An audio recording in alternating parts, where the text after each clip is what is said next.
그동안 반주하던 지연이가 이제 믿음은 그렇게 좀 아직 크게 성장하지 않았는데 반주를 하면서 책임감이 굉장히 커요. 그래서 그냥 와서 연습을 하고 이렇게 하는데 이제 이게 이제 계속 소화가 안 되고 뭐가 좀 쌓여 있다가 지난주에 폭발을 했습니다. 그래서 안 하겠다고 이렇게 선포하고 갔어요. 예. 그래서 사실 이 반주나 모든 게 하나님의 은혜에 감사하면서 믿음으로 감당하면 그것이 기쁨이 되고 복이 되는데, 근데 그렇지 않으면 이게 큰 부담이 되고 그러면요 점점 이게 막 쌓이다가 결국 소화를 못하고 이제 그것 때문에 이제 넘어지는 거예요. 그래서 어쨌든 이제 충분히 이해가 가는데 이해는 가는데 참 안타까운 그런 상황입니다. 그래서 하여튼 그런데 여러분 지연이를 위해서도 기도 많이 해주시고 우리 교회 반주자를 위해서도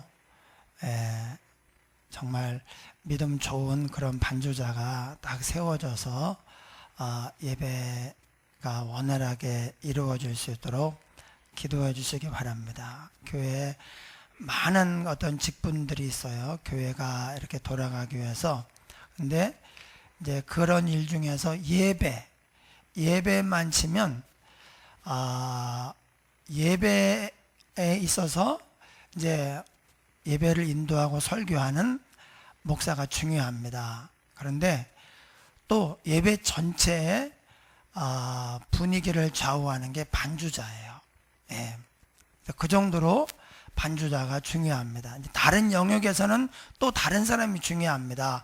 온 성도들이 사실 다 중요합니다. 그런데 예배만 놓고 보면 담임 목사님 다음으로 이제 반주자가 중요한데 믿음으로 이렇게 기쁘게 감당할 그런 좋은 반주자를 하나님 세워주시도록 여러분 많이 기도해 주시기 바랍니다.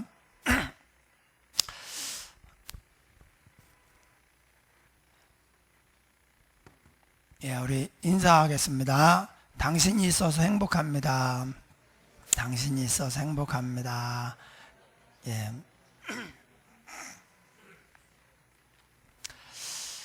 8월 15일 지난 다음부터 정말 세월의 흐름은 못 막는다고 날씨가 이제 아침 저녁으로 선선해지고 있습니다. 그래서 우리에게 아무리 어려운 상황이어도 견디기 힘든 상황이어도 견디기만 하면, 잘 버티기만 하면 곧 좋은 날이 오는 것을 알 수 있어요. 예, 그렇게 무더웠는데, 그런데 작년 생각하면 그냥 더위가 뭐 오다 만 것 같아요. 예, 작년에 너무 더워가지고. 근데 이제 아침 저녁으로 선선하고 꺾어져서 이제는 이제 더 시원하고 좋은 날을 우리가 기대할 수 있는데, 영적으로도 마찬가지입니다. 우리 인생도 어려운 날이 있어요. 참 견디기 힘들고 어려운 날이 있지만 그것을 잘 견디고 버티면 그게 영원히 가지 않습니다. 세월이 흐르는 것처럼 우리에게 또 좋은 날이 옵니다. 할렐루야. 예, 다니엘서에 주제가 있습니다. 다니엘서 주제가 있는데 바로 하나님의 통치예요. 1장에서 6장까지는 다니엘의 믿음과 또 그 삶의 성공을 통해서 하나님이 개인의 생사화복을 주관하신다, 이것을 알려줘요. 우리 개인의 삶도 하나님이 다스리시는 거예요. 또 7장부터 12장까지의 환상을 통해서 제국의 흥망성쇠도 하나님의 손안에 있다 하는 것을 하나님께서 주장하고 계십니다. 지금 다니엘이 이 환상을 볼 때에는 바벨론 제국이 이제 건재할 때예요. 바벨론 제국이. 그래서 환상을 통해서 페르시아가 바벨론을 정복할 것이고, 또 헬라 제국, 알렉산더 대왕의 마케도니아가 페르시아를 정복할 것이다. 그리고 이제 그 헬라 제국이 네 나라로 갈려가지고 거기서 그 중에 한 나라에서 적그리스도가 나온다. 그리고 예수님이 오신다 하는 것에 대해서 지금 계속 이야기하고 있습니다. 이 이야기가 얼마나 중요한지, 여러분, 우리는 사실 옛날에 뭐 바벨론이 어쩌고 페르시아가 어쩌고 헬라 제국이 어쩌고 그냥 역사 속에서 한번 들어보고 지나가는 이름인데, 뭐 이렇게 성경에서 이걸 이렇게 자주 빈번하게 이야기를 하는가? 적어도 4번이나 이야기를 하고 있어요. 4번. 하나님께서 우리에게 이것이 얼마나 중요한지 다니엘서를 통해서 4번을 이야기합니다. 첫 번째는 다니엘서 2장, 느부갓네살 왕의 꿈을 통해서 한 신상의 꿈을 꾸었죠. 머리는 금, 가슴은 은, 배와 넓적다리는 동, 그 다음에 종아리는 철, 그리고 발은 철과 진흙이 섞여 있는데, 그 신상, 이게 이제 역사입니다. 한 큰 돌이 날아오더니 이 신상을 쳤어요. 그랬더니 산산조각이 났다. 역사를 주님이 오셔서 마지막에 심판하고, 이제 이 세상 역사는, 이 세상과 그 역사는 온데간도 없이 사라진다. 그리고 이제 천국이 시작된다. 그것을 말하는 거예요.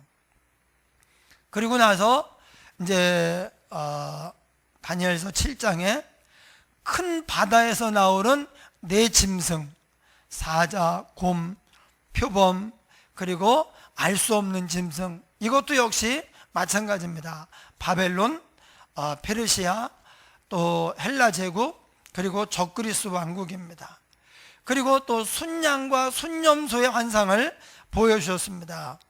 이것도 역시 페르시아 제국과 헬라 제국을 말합니다. 그리고 오늘 또 얘기하고 있어요. 이건 환상이 아니고 그냥 설명으로 얘기를 하고 있습니다. 2절에 보니까 내가 참된 것을 보여주겠다. 바사에서 새 왕들이 일어날 것이요, 그 후에 넷째는 그들보다 심히 부유할 것이며, 그가 그 부유함으로 강하여진 후에는 모든 사람을 충동하여 헬라 왕국을 칠 것이며, 이제 그 앞에서 다리오 원년이 있고 그 뒤에 새 왕이 누구냐면 감비세스 대왕, 그 다음에 다리오 1세, 또 크세르크세스입니다. 우리가 뭐 잘 기억을 안 해도 되는 이름들이지만, 특히 여기 크세르크세스는 성경에는 아하수에로라고 나와요. 아하수에로, 바로 에스더의 남편입니다. 그 다음에 4번째 왕이 그들보다 심히 부유할 것이며 강하여진 후에 모든 사람을 충동하여 헬라 왕국을 칠 것이라고 했는데, 이 4번째 왕이 아닥사스다예요. 느헤미야가 술관원이었을 때 왕 아닥사스다인데, 이 아닥사스다가 누구냐? 바로 에스더가 왕비가 되기 전의 왕비, 와스디라고 하는 왕비인데 이제 폐위를 당했어요. 그리고 에스더가 그 자리에 들어가게 됐는데, 바로 와스디가 낳은 아들이에요. 그 아들을 에스더가 키웠습니다. 그러니까 에스더가 키우면서 하나님 얘기를 많이 해주고, 그러나 이 아닥사스다는요, 그 누구보다도 하나님을 잘 믿어요. 하나님을 경외하고, 그래서 느헤미야에게 가서 성벽을 건설해라, 그리고 거기에 대한 모든 최대한의 협조를 해줍니다.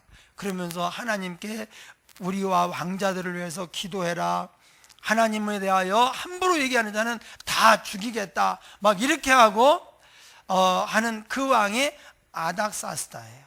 이 아닥사스다는 에스더가 키웠습니다. 이 아닥사스다가 이제 아주 부유해졌어요. 하나님 잘 믿고 하니까. 그런데 이제 끝은 안 좋아요. 그게 이제 성경이 나와 있는 얘기입니다. 어떻게 됐느냐?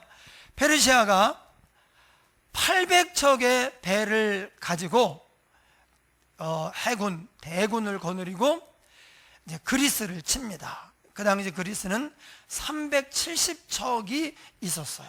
800대 370척. 원래 지금 페르시아가 해안권을 다 쥐고 있을 때고 그리스는 일어나고 있는 그런 때예요. 그런데 해전을 보는데 그 해전이 유명한 살라미스 해전이라고 해요. 살라미스 해전. 결과 어떻게 되었느냐? 그리스가 페르시아를 이겼어요. 이때부터 페르시아는 이제 점점 쇠퇴하기 시작을 합니다. 근데 그게 성경에 기록이 되어 있는 거예요. 예, 지금 다니엘이 이 예언을 받을 때에는 아직 바벨론 시대예요. 근데 바벨론 지나고 나서 몇 대 왕이 지난 다음에 이런 일이 있을 것이다. 아직 먼 미래 이야기인데 다니엘에게 그 얘기를 하셨고 그대로 역사가 이루어졌습니다. 그리고 이제 장차 한 능력 있는 왕이 일어나서 큰 권세로 다스리며 자기 마음대로 행하리라. 이것은 헬라 제국의 알렉산더 대왕을 말합니다. 그러나 그가 강성할 때 그의 나라가 갈라져 천하 사방에 나누일 것이나 그의 자손에게로 돌아가지도 아니할 것이요 자기가 주장하던 권세대로도 되지 아니하리니 이는 그 나라가 뽑혀서 그 외에 다른 사람들에게로 돌아갈 것입니다. 알렉산더 대왕이 젊은 나이에 제국을 건설을 했습니다. 표범이에요, 표범. 그래서 얼마나 빠르게 가는지 달린 만큼이 자기 땅인 거예요. 감히 어느 누구도 알렉산더 대왕의 군대 앞에서 한번 해보겠다, 싸워보겠다는 사람 무조건 항복입니다. 그래서 달린 만큼 가요. 세상에 누가 알렉산더를 무너뜨리겠나 그랬는데 풍토병을 얻었어요. 아주 32세에 죽습니다. 그러니까 아버지가 필립이고 그 다음에 알렉산더고 자기가 이제 뭐 최소한 한 50이 살아가지고 자손에게 아들에게 물려주고 싶었겠죠. 그런데 아들이 너무 어려요. 예. 아버지가 32세에 죽었으니 잘해야 한 10살 된 거예요. 그 정도도 안 될 수도 있고. 그래서 아들이 이 제국을 물려받을 수가 없었어요. 어떻게 했느냐? 알렉산더 휘하의 네 장군이 이 큰 제국을 넷으로 나눠 쪼개가지고 각자 나눠 갔습니다. 그래서 그게 이제 마게도냐, 뭐 수리아, 이집트 이쪽 또 터키 쪽 이렇게 해가지고 네 나라로 갈라가져요. 이런 얘기가 왜 성경에 나오느냐? 그 중에 애굽 말고 애굽 그 위에 팔레스타인 예루살렘이 있고 그 다음에 수리아가 있어요. 예, 요 수리아, 지금 시리아, 아시리아, 아수르 이게 이제 같은 계열이에요. 예. 바벨론, 이라크 이게 같은 계열입니다. 이라크 후세인 대통령 집무실에 바벨론의 느부갓네살 왕의 영정이 딱 있어요. 예. 이라크를 바벨론 제국 때처럼 회복시키겠다. 그게 후세인의 야망이었어요. 안 됐죠. 예. 그리고 페르시아는 이란입니다. 지금의 이란, 페르시아 이게 이렇게 계열이 되는 거 지금. 그다음에 시리아, 아수르, 여기 아시리아, 아수르, 뭐 니누에 다 이제 요쪽이에요. 예, 그리고 애굽, 이집트 이렇게 되는데 이 얘기가 왜 기록이 되느냐? 네 나라로 갈라진 나라 중에 하나가 이제 수리아이고 그걸 시작한 왕조가 셀류쿠스 왕조예요. 셀류쿠스. 셀류쿠스 1세, 안티오쿠스 1세, 셀류쿠스 2세, 안티오쿠스 2세 이런 식으로 이제 교대로 왕의 이름이 정해지는데 문제가 안티오쿠스 4세예요. 안티오쿠스 4세는 역대 최강의 이제 군사 강국이 되고, 이 사람은 제가 말씀드린 적이 있지만 그 성경에서 적그리스도의 예표예요. 앞으로 종말에 나타날 적그리스도, 그 적그리스도가 어떤 일을 할 것인가를 잠깐 맛보기로 보여준 그런 왕이 이 안티오쿠스 에피파네스 4세예요.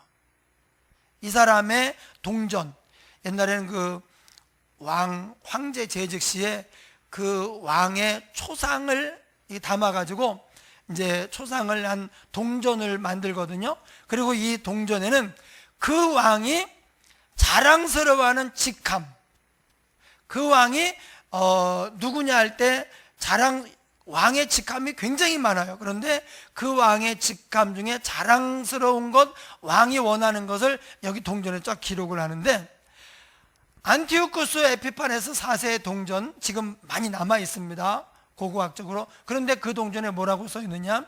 수리아의 왕 안티오쿠스 에피파네스 4세, 그리고 이렇게 되어 있어요: 하나님의 현현. 그러니까 이 안티오쿠스가 4세가 자기를 하나님으로 생각했다는 거예요. 신의 현현, 이렇게 했어요. 네. 뭐 이런 사람은 있어요. 신의 대리자, 이렇게 쓴, 로마의 황제 가운데 그렇게 쓴 사람은 있어요. 그러나 자기가 스스로 하나님이라고 하는 사람은 없거든요. 이 안티오쿠스 4세는요 그렇게 썼어요. 그리고 이 사람의 최고의 관심사가 뭐냐? 하나님을 믿는 유대인들을 못 살게 구는 거예요. 핍박하고, 성전 문을 닫고, 안식일을 폐쇄하고, 다른 날, 지금 안식일 있잖아요. 지금 옛날 안식일 토요일이죠. 근데 다른 날 쉬도록 하고 안식일엔 정상 근무를 시켜버린 거예요. 그리고 온 유대인들이 성경을 가지고 있다가 걸리면은 그냥 잡혀가는, 성경 소지를 금하고 성경을 이제 가르치고 하는 걸 금지했어요. 그러니까 여러분, 성경이 없어졌다, 교회가 문을 닫았어요. 교회가 문을 닫고 성경이 없어지고, 그리고 핍박하고, 그러면 어떻게 돼요? 신앙에 아주 큰 지장이 있죠.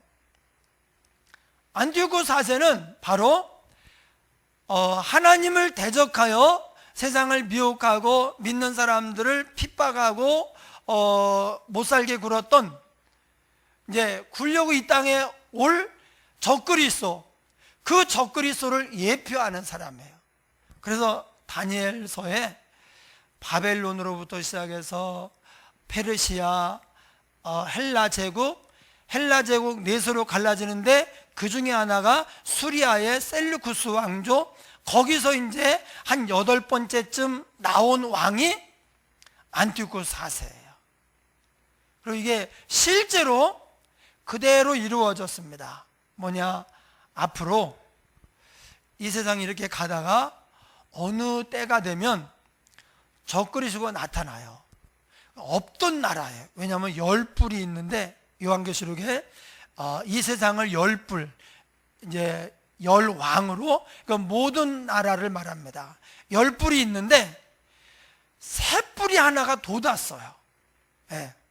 없던 나라예요. 근데 이게 돋으면서 새 뿔을 먹어버렸어요. 네. 그러니까 이게 돋으면서 뿔 3개가 뽑혀요. 이걸 지배하면서 나머지 7개의 뿔까지도 자기 지배하에 두고 온 지구를 이제 적그리스도가 다스리는 거예요. 근데 요한계시록 보면 그 적그리스도가 능력을 나타내요. 하늘에서 막 불을 내리기도 하고. 그리고 여러분, 실질적으로 세상을 지배하는 최고 권력자가 하늘에서 막 불을 내고 기적을 일으키고 이렇게 한다고 해보셔요. 그러면 안 되는데 생각이 들지 않습니까? 제가 지난 광복절에 가평에 갔다 와서 친구를 만났는데, 이제 세 가정이 모이기로 했는데, 이제 목사 둘하고 안수집사 하나 부부야 세 가정이 모이기로 했는데, 한 사람이 갑자기 상이 나가지고 못 오고, 그래서 두 부부가 모여가지고, 근데 별로 특별히 할 게 없더라고요. 그래가지고 가평이요 2단이 많아요. 2단. 그래서 문선명의 왕국이 거기 있어요. 네, 설악면에 문선명의 왕국이 거기 있고, 신천지가 100만 평을 사가지고요, 신천지 왕국을 건설하려고 지금 하고 있는데, 가평 이제 기독교인들이 막 반대하고 있는데 어떻게 될지 모르겠어요. 그리고 이게 뭔지는 모르겠는데, 에덴 휴게소 뭐 에덴 호텔 해가지고 가평 이렇게 지나가다 보면 왼쪽에 에덴 유스 호텔 그래가지고 위에 에펠탑 같은 거 하나 있고요, 오른쪽에 빨간 지붕들 쫙 해가지고 휴게소 뭐 스포츠센터 해가지고 그런 거 있어요. 그게 에덴 성회라고 하는 2단이에요. 예, 거기 가서 팔아주지 마셔요. 그런데 놀란 게 뭐냐, 이제 그래서 우리가 2단 투어를 한번 하자 해가지고, 왜냐면 가평에 갔는데 할 일도 없고 해가지고, 그래서 2단 투어를 하려고, 이제 거기 이제 오른쪽에 있는 그 에덴 휴게소 뭐 스포츠센터 뭐 농산물 센터 이걸 지나가지고 들어갔어요. 들어갔는데 지금 이 두 개도요 어마어마하거든요. 들어갔는데 진짜 왕국이에요. 여기 있는 거는 그냥 맛보기예요. 이렇게 많은 건물과 큰 건물들이 들어가니까 세상에 어떻게 이런 게 다 있나 싶을 정도로 골짜기 두 개, 큰 골짜기 두 개가 완전히 막 수많은 건물들, 막 야구장 뭐 해가지고 호텔, 교회도 몇 개 되고 커피숍도 몇 개 되고, 내리진 않고 그냥 쭉 아메리카 훑고 왔는데요. 이게 뭔가 싶더라고요. 예, 어마어마해요.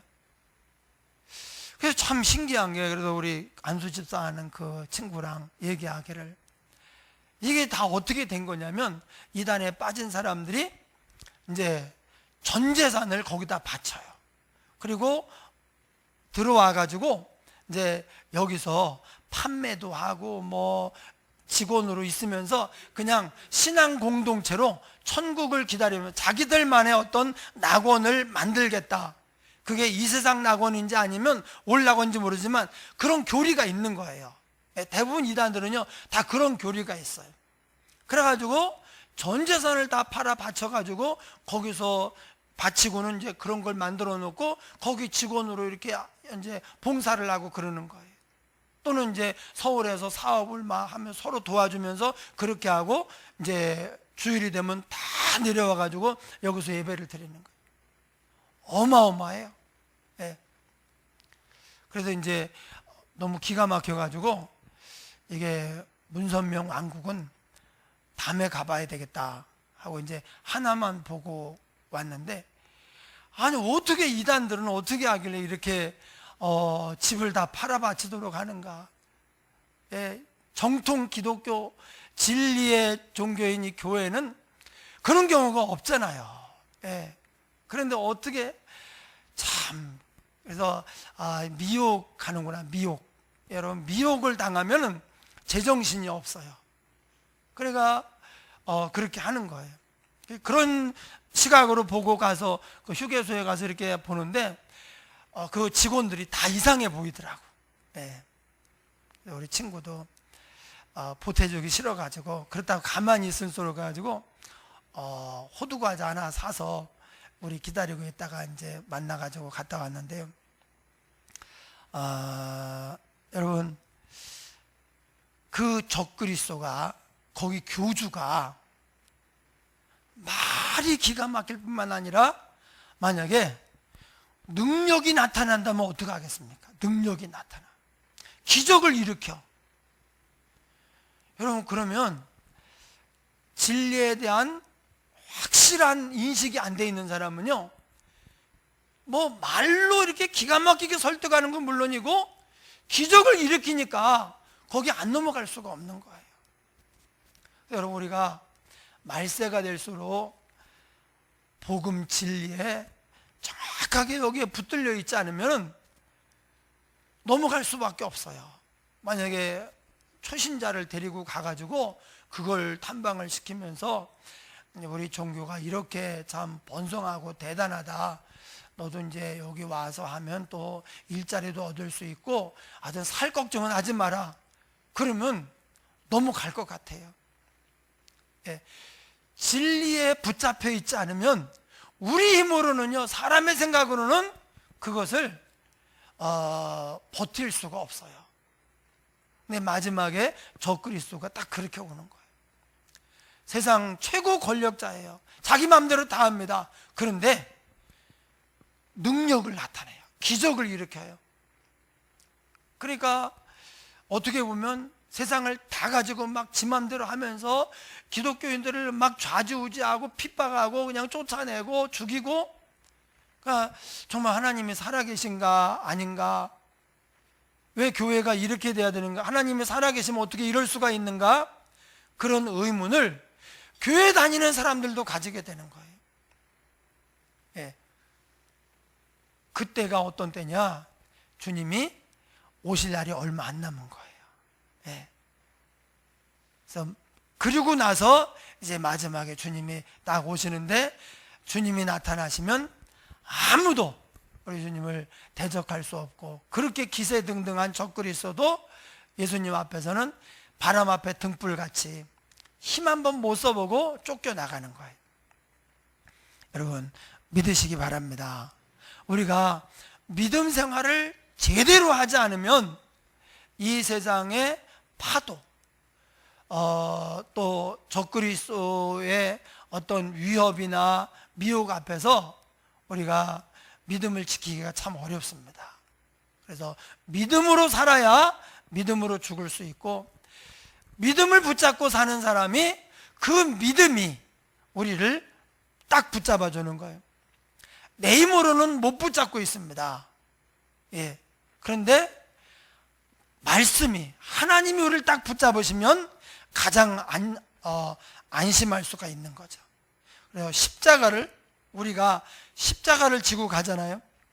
신앙생활은 십자가를 지고 주님을 쫓아가는 거예요. 항상 그 생각을 해야 됩니다.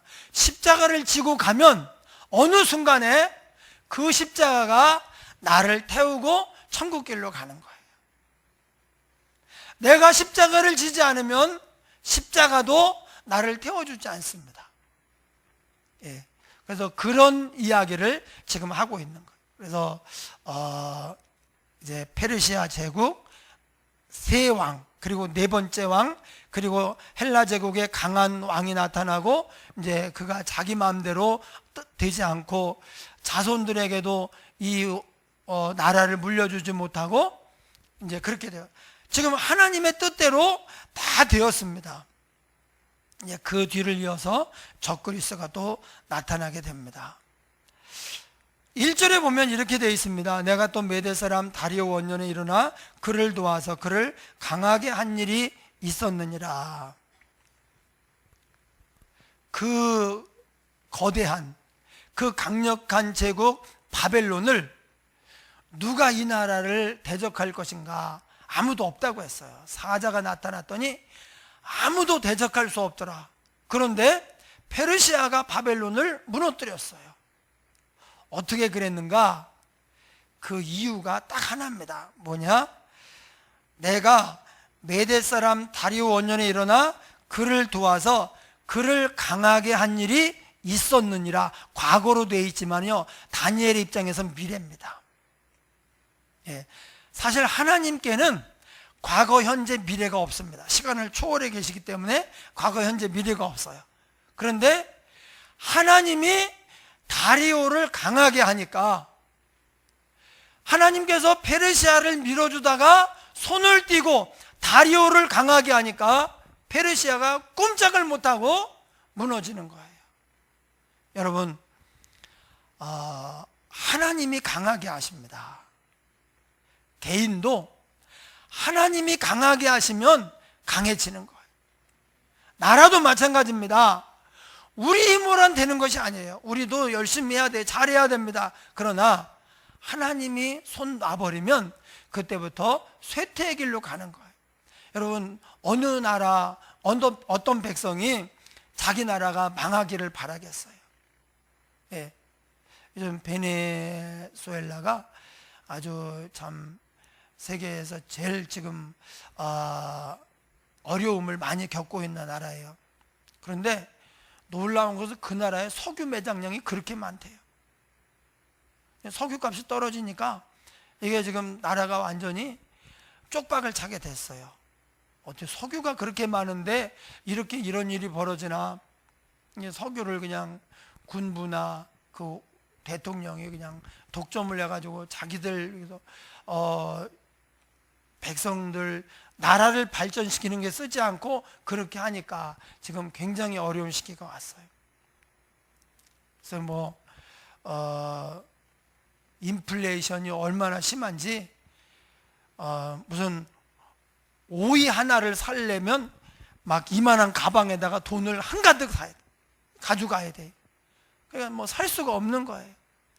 그러니까 무슨 오이 하나를 사는데 우리 돈으로 말하면, 지금 딱 우리 계산으로 말하면 2,700만 원 내는 거예요. 그러니 어떻게 살겠어요? 네. 그래서 어쨌든 지금 그런데 그 나라 백성들 가운데 우리나라가 이렇게 됐으면 좋겠다 그런 사람이 한 명이라도 있겠습니까? 하나도 없습니다. 그런데 대세가 무너지니까 그걸 대통령도 못 막고 국민도 아무도 못 막는 거예요.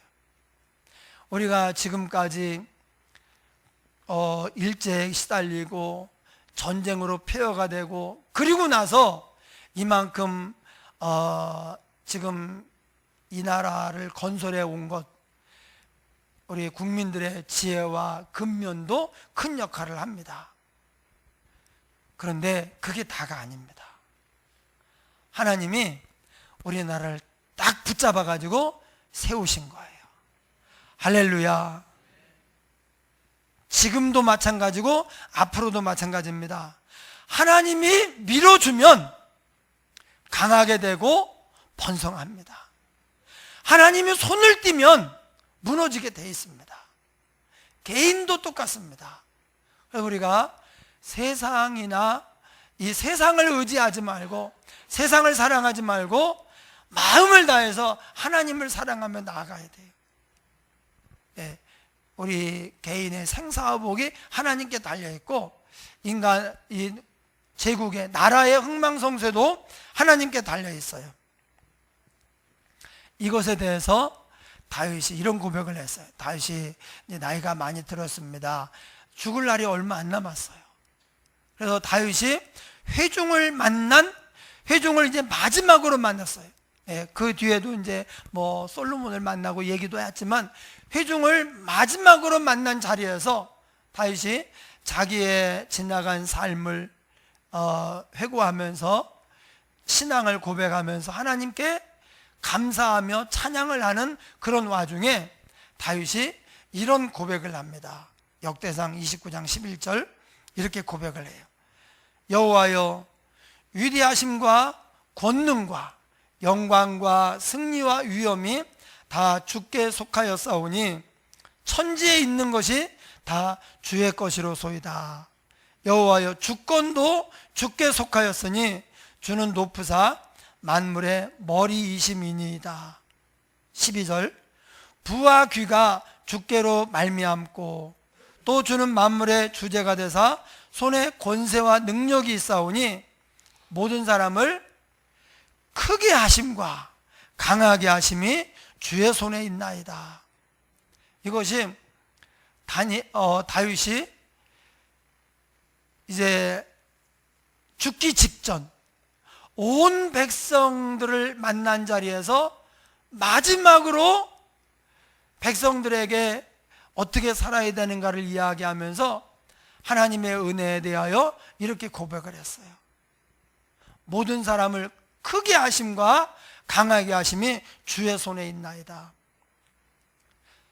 다윗은 자기가 용감했기 때문에 연습을 많이 해서 또는 지혜로워서 전쟁마다 이겼다고 생각하지 않았습니다. 자기가 똑똑했기 때문에 사람들을 리드하는 리더십이 있어서 자기가 왕이 되었다고 생각하지 않았어요. 뭐냐?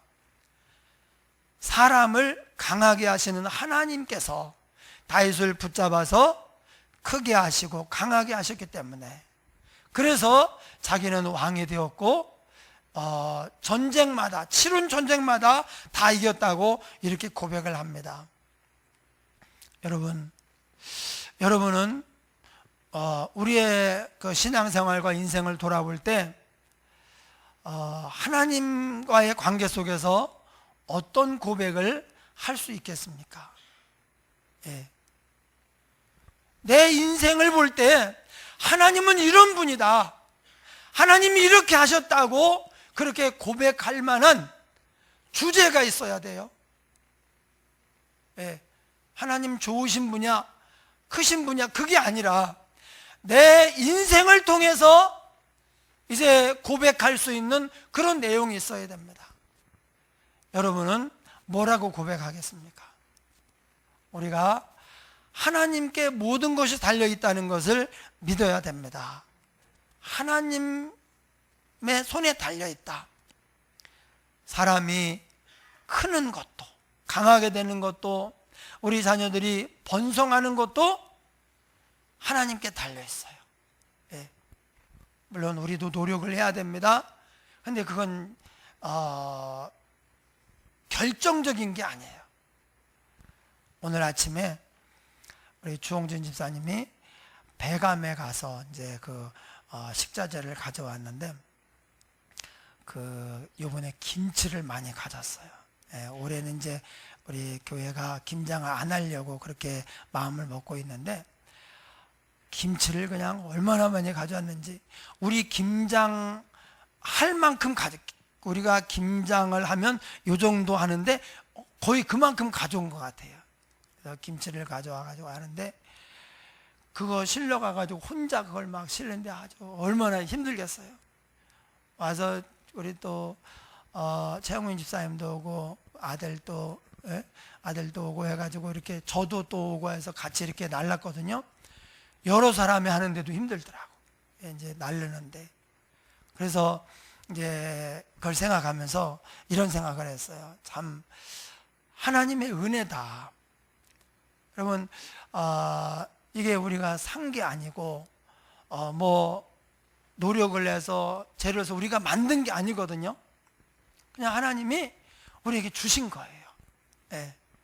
근데 이게 언제부터 이렇게 이런 일이 시작됐는가 보니까, 우리가 지난번에 필리핀 선교 다녀올 때부터 하나님이 이런 통로로 우리에게 식자재를 이제 부어주기 시작했는데, 이게 이제 양이 점점 늘어나는 거예요. 그래서 이거 계속 이렇게 하면 이제 김치를 안 하는 대신에 식사 봉사팀에게 이제 김치를 살 만한 이제 돈을 좀 더 이제 줘가지고 식사 준비를 하게 해야 되겠다. 그런데 이제 이렇게 계속 오면은 그렇게 안 해도 될 것 같더라고요. 어쨌든 이제 이게 하나님의 은혜예요. 우리가 하나님의 기뻐하시는 일을 하니까 하나님께서 또 우리에게 거저 부어주시는데, 그런데 이걸 가져오는데 쉽지는 않아요. 네, 거기 가서 싣고 또 와서 이걸 해가지고 또 하차죠. 상차, 하차를 해가지고 2층으로 올라가서 또 가운데 방으로 가서 냉동실, 냉장고에 집어넣고 하는 이 일이 쉽지 않아요. 땀이 저 올해 들어서 얼굴이 완전 땀으로 이 전체가 막 세수한 것 이상으로 땀이 이렇게 겹겹이 이렇게 묻어 있는 거예요. 그 정도로. 그래서 이제 우리는 그런 일을 만나면 이렇게 생각을 해요. 예. 내가 이렇게 수고를 해서, 내가 이렇게 땀을 흘려가지고 노력을 해서 이렇게 됐지. 아닙니다. 하나님이 다 거저 주셨고 우리는 그저 받은 것밖에 없는 거예요. 예. 그런데 우리가 하다 보면은 내가 이렇게 해가지고 은혜를 받을 만한 자격이 있어서 받은 것 모양 그렇게 생각을 합니다. 근데 아닙니다. 우리가 하나님과의 관계에서 결코 착각을 하면 안 되는 부분이 이 부분이에요. 그래서 하나님의 은혜를 거저 받진 않아요. 가만히 입 벌리고 있으면 누가 김치를 갖다 입에 넣어주진 않습니다. 근데 이렇게 주실 때 우리가 가서 상차를 하고 얼마나 땀을 흘렸겠어요. 또 와서 이제 좀 일찍 와가지고 하차를 하고 올려가지고 또 냉장고에 보관을 하고, 그래서 이제 좀 여유가 있으면 또 다른 교회도 주고, 또 우리 성도들도 좀 뭐 필요한 부분 나눠 먹고 이렇게 하는데, 은혜도 거저 받는 게 아니다.